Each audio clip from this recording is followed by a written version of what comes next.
un lugar de encuentro para el talento venezolano, dentro y fuera de nuestro país. Continuamos por todos los medios con Mingo.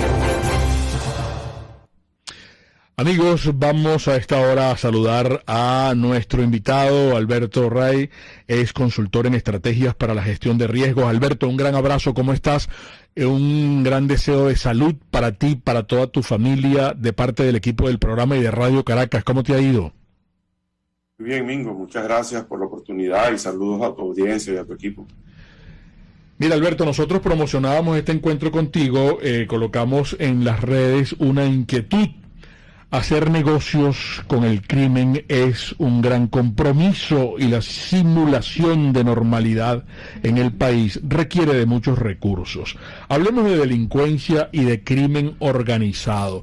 ¿Qué está pasando, querido amigo, según tu diagnóstico, según tus investigaciones? ¿Qué nos puedes decir de esa Venezuela próspera que se ve en algunos rincones de nuestro país y que contrasta con tanta miseria y con tanto pesar de la mayoría de los ciudadanos venezolanos?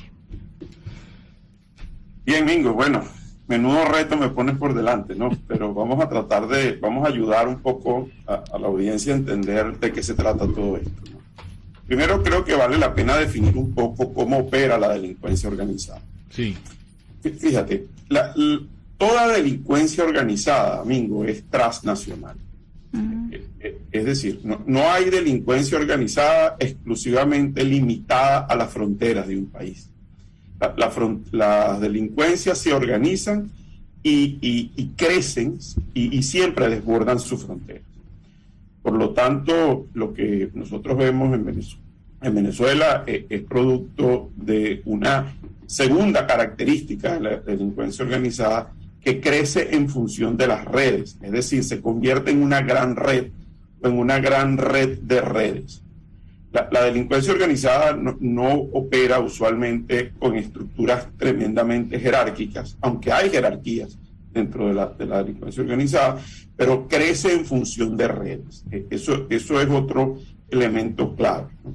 Y las redes tienen como varias responsabilidades aquí. No es que todo el que está en la red está delinquiendo simultáneamente, sino que la red tiene funciones. Es decir, hay una parte de las redes que operan, por ejemplo, en el lavado de dinero. Claro, eso es muy bueno lo que estás aclarando. Solamente discúlpame que te haya interrumpido, porque te están preguntando si Alberto puede explicar muy brevemente cuáles son las prácticas más comunes de la delincuencia organizada, porque dicen que esto se ha sofisticado mucho en los últimos tiempos. Sin duda, y creo que si me das 30 segundos vamos a llegar. Claro. Fíjate, entonces al final estas redes tienen múltiples funciones. Entre sus funciones está precisamente la legitimación de capitales, lavar dinero. Y cuando los países pierden su institucionalidad, cuando se sustituye la paz de las leyes por una paz que yo he definido y la han definido otros autores como paz criminal, entonces se abren unos grandes espacios para que estas redes de legitimación de capitales den estos procesos. Entonces es muy fácil llevar dineros y mover recursos a países donde se pueden dar estos fenómenos como el que estamos viendo en Venezuela, donde se funde la actividad del venezolano de a pie, de todos los días, que tiene que trabajar y ganarse sus recursos por el sudor de su frente, con aquellos elementos donde tú dices, bueno, ¿y de dónde salió esto? ¿Cómo es posible que hayan estas tiendas, estos centros comerciales donde no entra nadie, pero están llenos de inventario? Entonces, esa fusión y esa confusión es una de las características típicas de la delincuencia organizada. Ahora, que hay que agregarle dos cosas brevemente. Una es que tienden a ser anónimos. Es decir, uno no sabe a ciencia cierta de quiénes son esas cosas. Aunque pueden tener dueños, por detrás siempre hay otros. Y el cuarto elemento que es clave, tienden a ser poco trazables sus operaciones. Es decir, uno tiende a no entender cómo manejan el dinero. Entonces, eso define un poco las características de este modelo de delincuencia organizada. Ahora bien, ¿cuáles son las prácticas? Bueno, la primera práctica de delincuencia organizada... Aquí te estaban preguntando también si podías poner algunos ejemplos prácticos de legitimación de capitales en esto que estás mencionando, del anonimato, etcétera. Claro, fíjate, la primera práctica es lavar dinero. Okay. ¿Y lavar dinero producto de qué? Bueno, de cualquier cosa, ¿no? Porque tú puedes lavar dinero desde la corrupción. La corrupción, Mingo y Erika, siempre es como el paso inicial de entrada de cualquier modelo de delincuencia organizada. Tú empiezas a corromper a una estructura y la estructura se hace corruptora, porque esa es la manera de hacer cómplice y es la manera de generar como una especie de extorsión sobre quien entra dentro de las redes. Esa es una ruta, ¿no? Pero una vez que se empieza por allí, entonces esas redes son capaces de lavar dinero y de legitimar capitales de cualquier operación criminal. Es decir, de la corrupción, de la droga, del tráfico humano, del tráfico de minerales, que por cierto en Venezuela es una actividad ilícita, no porque sea ilícito extraer minerales, sino porque se ha hecho ilícita, porque se hace de manera anónima y no es trazable. Entonces, al hacer así, entonces se genera una gran cantidad de recursos, bueno, de la venta de petróleo de forma ilegal, etcétera, etcétera. Y bueno, y hay actividades criminales como, por ejemplo, la pedofilia, el tráfico, el tráfico sexual, etcétera, que también forman parte de las redes de delincuencia organizada. Fíjate que aquí te están preguntando, y lo estábamos mencionando Erika y yo en el segmento anterior, la cantidad de artistas, hay una lista gigantesca de artistas que se van a presentar, y aquí en el chat estoy viendo, los conciertos van a ser utilizados para lavar dinero. ¿Pudiese el señor Alberto explicar cómo operaría esto? Aquí no queremos inculpar a nadie, ni queremos mencionar a nadie en concreto, pero precisamente yo le preguntaba a Erika, ¿y de dónde sale ese dinero? Pues si tú estás hablando que una entrada cuesta $60,000, ¿fue la cosa? Sí, una entrada el del concierto este que viene de Sin Banderas y Maluma, Camila. Oscila, puede llegar hasta $5,000, es la entrada máxima de una mesa con 10 puestos, 10 sillas. Pero comentan que Nacho, el cantante, lo veo en el chat, que por menos, sus entradas también creo que llegaban a $2,000 y le suspendieron el concierto. ¿De dónde sale ese dinero, Alberto? Fíjate, evidentemente esto no sale de la actividad productiva de un país. Cuando los salarios promedio de un país probablemente no llegan a los $30 o $40. ¿Cómo alguien puede, en un mes, cómo alguien puede costear algo de este tipo, ¿no? Esto no tiene proporción una cosa con la otra. Entonces, sin duda, hay una capa, hay una red de una economía gris, negra, ilícita, que se monta sobre una infraestructura del país. Y en esto Venezuela tiene una ventaja sobre muchos otros países. En Venezuela hemos tenido una infraestructura muy importante, construida a lo largo de los años. Y esa infraestructura, o sea, Venezuela no es un país que está desierto o que no tiene recursos de infraestructura. Entonces Venezuela se convierte en una especie de, vamos a decir, de buen traje para poder encubrir todo esto. Tenemos grandes centros comerciales. Los venezolanos hemos estado acostumbrados por años a construir y a tener actividad comercial. Entonces, claro, todo esto encaja perfectamente para que toda esta actividad que sabemos que tiene un origen que no es lícito, la mayoría de ellos. Entonces, bueno, mira, se disimula, se disfraza. Y bueno, y hay gente que seguramente podrá pagar sus entradas, pero mucha gente no, pues. Y al final, ¿de dónde sale el dinero? De toda esta actividad gris, de toda esta actividad que no sabemos dónde se funde lo lícito con lo ilícito, porque una de las grandes ventajas que ofrece Venezuela para la delincuencia organizada es que es una gran zona gris. Claro. Es decir, todo es posible dentro de ese espacio, porque el propio sistema lo permite. En eso, según tu experiencia, esa economía que no es sana, digamos así, ayuda a que un país prospere, ayuda a que se levante una economía y que tiende a ser sana. Por ejemplo, Medellín, que fue producto de hoy es una gran ciudad, ¿no? Tengo entendido, tengo muchos años que no voy para allá, pero tengo entendido que es una gran ciudad, y por lo que uno lee, y esa fue la ciudad de Pablo Escobar Gaviria, pues, ¿no? Que a punta de droga, pues puso pepita la ciudad, la puso chévere, y entonces eso ese símil aplica a Venezuela. Esa economía no sana está ayudando que el país esté prosperando y que Venezuela se esté acomodando. Para nada, amigo, para nada. Las economías criminales y todo este modelo no tiene una repercusión en el crecimiento real de un país. No, eso no ocurre. Si así fuera, entonces tuviéramos una cantidad de países de África y una cantidad de países del este de Europa, incluyendo a Rusia, con una economía inmensa y con un crecimiento exponencial. Y eso no ha sido así. Y vemos en Venezuela tampoco ha sido ni será así. Y no es así por una razón básica. La delincuencia organizada, transnacional, es depredadora. Es decir, los recursos que obtiene no son necesariamente reinvertidos en el sistema para que crezca el modelo, para que se transforme en una economía sana. No es así. Lo que hacen es una economía extractivista. Explota ese dinero del concierto. Eso no se va a reinvertir en formar nuevos artistas, ni en construir un teatro, ni en que se eduque gente para la música. Ese dinero va a terminar en los bolsillos de aquellos que invirtieron en esto como un negocio puntual de altísimo retorno y en muy corto tiempo.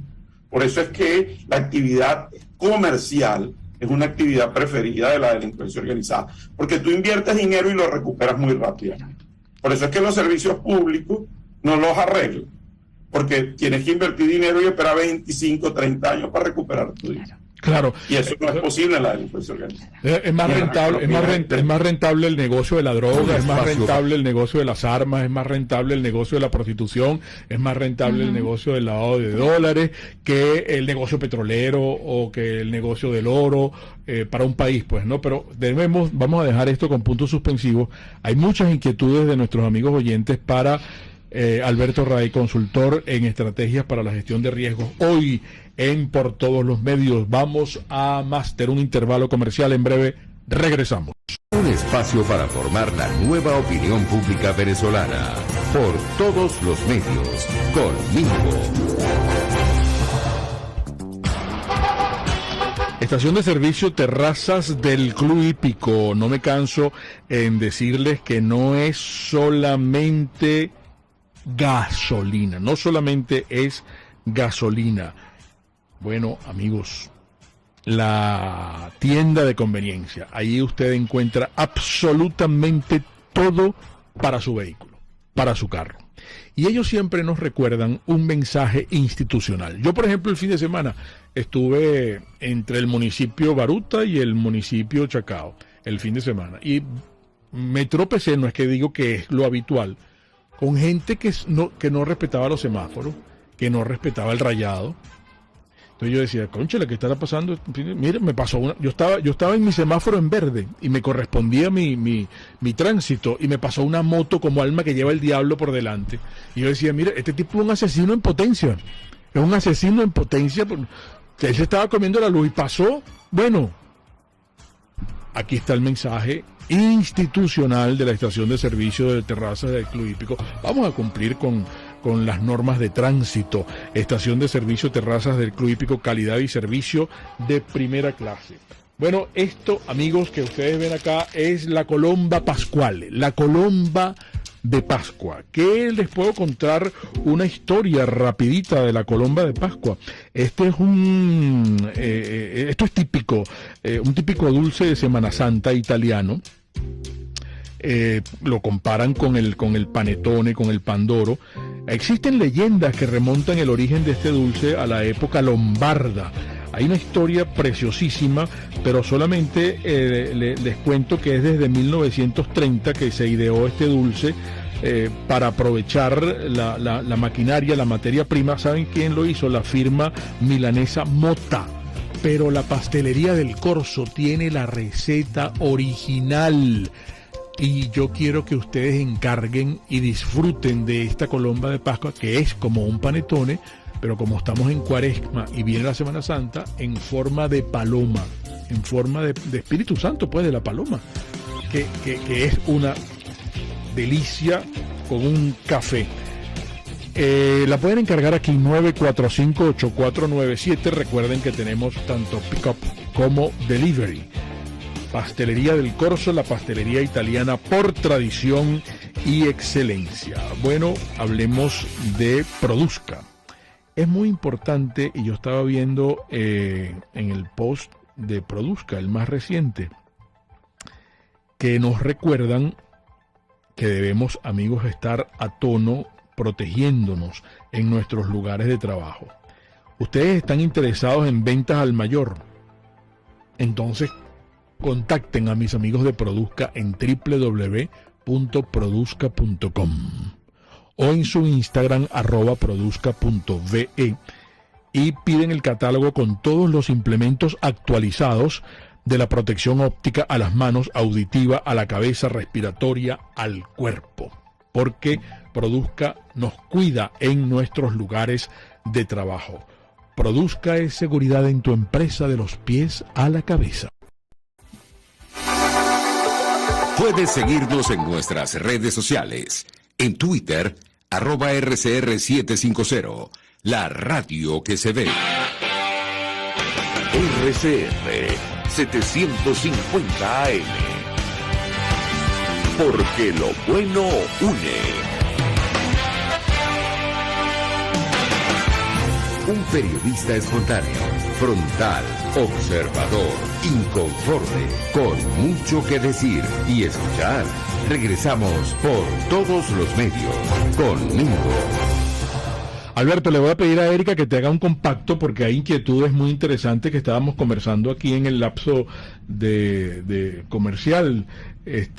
Hay gente incluso que dice, bueno, ¿cómo detectar a esta gente? ¿Cómo detectar que uno no pueda ser metido en un guiso, en una gente que está tracaleando, pues, ¿no? Sí, incluso ir a comprar un bodegón termina siendo cómplice o parte de esta nueva Venezuela, en donde todo se utiliza para lavar este dinero no tan bien habido, pero que es un poco la inquietud de Gustavo Maiz, que le pregunta, en un país con mucho desempleo y bajos salarios, ¿cómo podemos hacer para detectar estas organizaciones criminales y no terminar trabajando para ellos? Y el señor Jorge Orlando comenta que en el país también hay empresas, que no todo el mundo son empresas, que no todas son empresas lavadoras, que hay algunos trabajos profesionales muy bien remunerados, porque él es contador público y lo ha visto en sus clientes. Okay.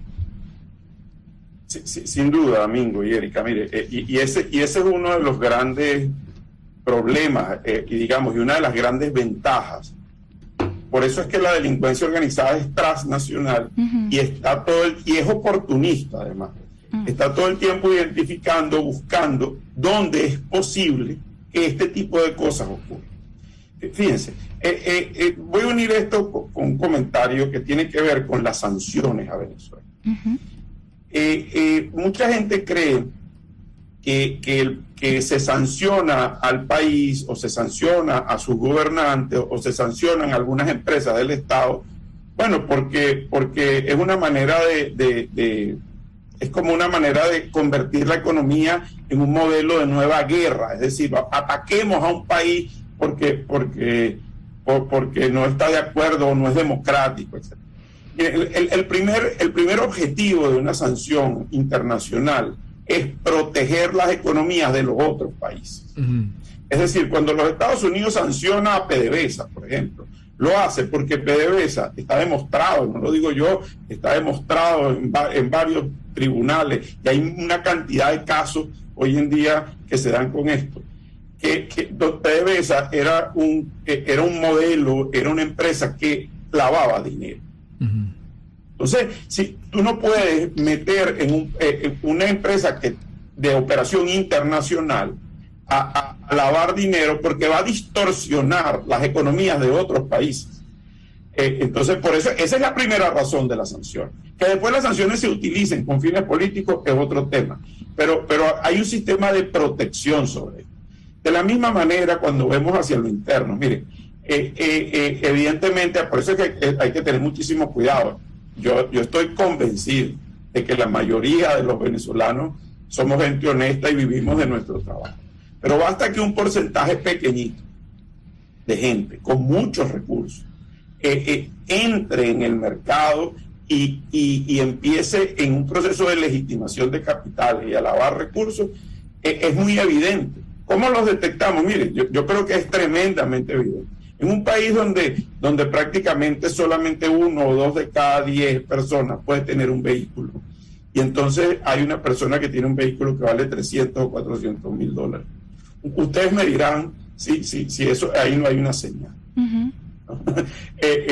Evidentemente, ¿cómo se demuestra en un país donde que es una gran zona gris, donde todo se ha ido dibujando, donde las leyes y la institucionalidad le ha terminado dando paso a un modelo de paz criminal?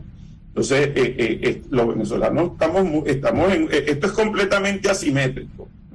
Los venezolanos no tenemos ninguna posibilidad de protegernos de esto, y además explotan la condición de pobreza y de necesidad que tenemos.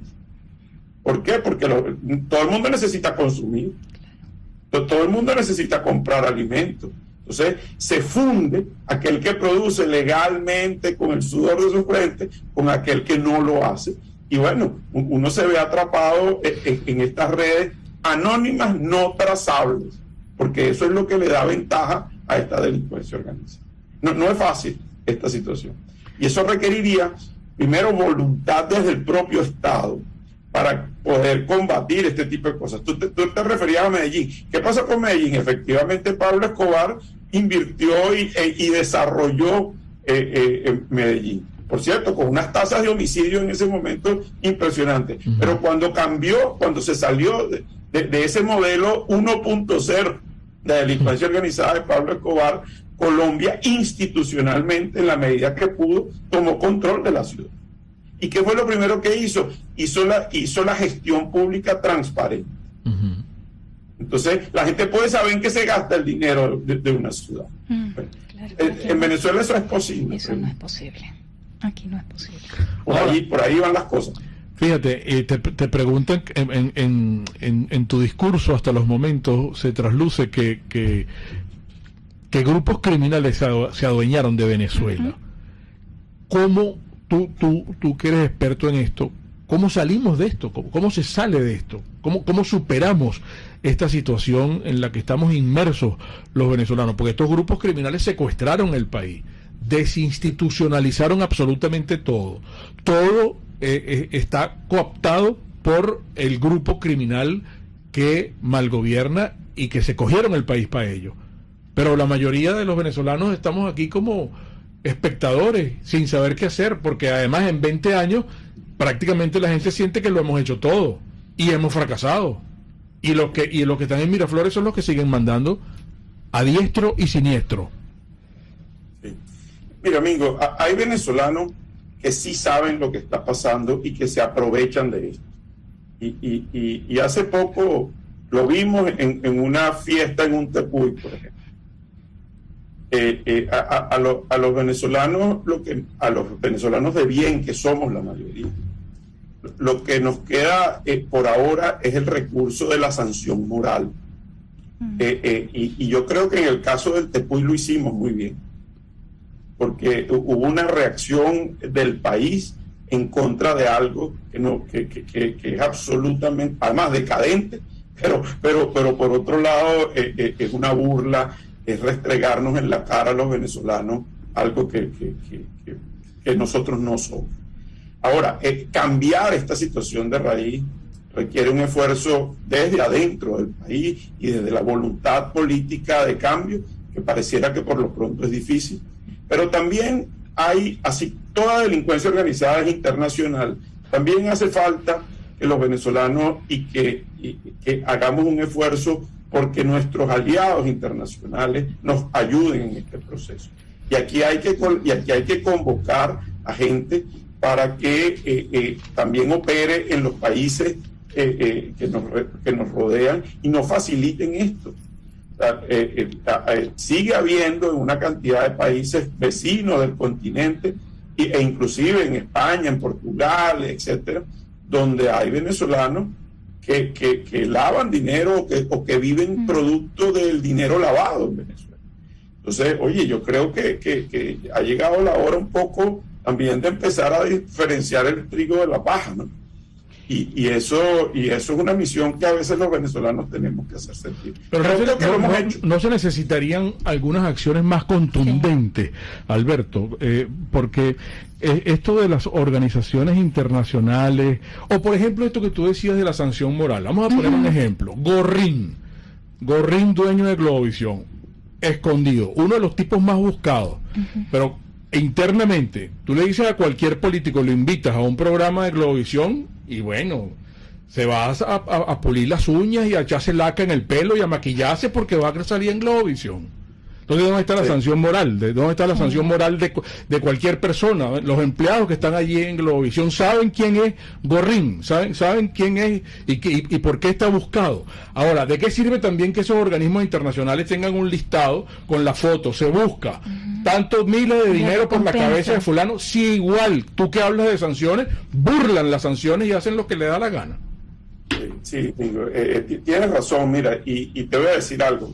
Esto es una lucha difícil, muy difícil, y que no está en su mejor momento tampoco, porque y te digo porque el mundo, el planeta en el que estamos viviendo hoy, se ha hecho permisivo a este tipo de cosas, lamentablemente. Es decir, cuando tú ves, por ejemplo, que en las Naciones Unidas, quienes integran la comisión, el comité del Consejo de Derechos Humanos, ¿quiénes son? Los principales violadores de derechos humanos, incluyendo a Rusia, por cierto, que está ahí. Que lo van a sacar. Tú dices, wow, ¿qué pasa en el mundo? ¿Qué nos está pasando? ¿No? Entonces, no estamos en nuestro mejor momento para poder derrotar este tipo de cosas. Ahora, eso no quiere decir que no lo hagamos, o que no sigamos insistiendo, o que no sigamos luchando para que estas cosas cambien. Porque a veces uno que caiga tiene un significado y un sentido muy poderoso. Y lo hemos visto en Venezuela, han caído algunos, ¿no? Y la gente, hay unas pequeñas victorias también. Sí. Pasan muchas cosas anónimamente que a veces no nos enteramos, pero se cierran muchas cuentas, se les limita las posibilidades a mucha gente, etcétera, etcétera. Lo que pasa es que hay muchos casos también abiertos en proceso de investigación, y aquí el tema de un poco no es secretismo, pero mantener las cosas con cierta discreción ayuda para poder llegarle a los peces más gordos también. Sí. Entonces es un proceso a veces lento y a veces, en este momento con pocas recompensas, pero yo no tengo la menor duda, Mingo, de que va a llegar el punto donde esto se va a revertir. Los venezolanos tendremos que tomar control de nuevo de la institucionalidad y de nuestra república. No los merecemos, querido amigo. Se nos agotó el tiempo, vale. Y espero que nos permitas consultarte de nuevo en breve. Qué buena ha sido esta conversación contigo, Alberto. Gracias, amigo. Gran abrazo, Alberto Rey, consultor en estrategias para la gestión de riesgos. Las interpretaciones finales de todo lo conversado hoy acá, como siempre, de ustedes. Y recuerden, el comunismo te quiebra las rodillas para que tengas que darle las gracias por las muletas. Hasta mañana. RCR presentó Por Todos los Medios con Mingo.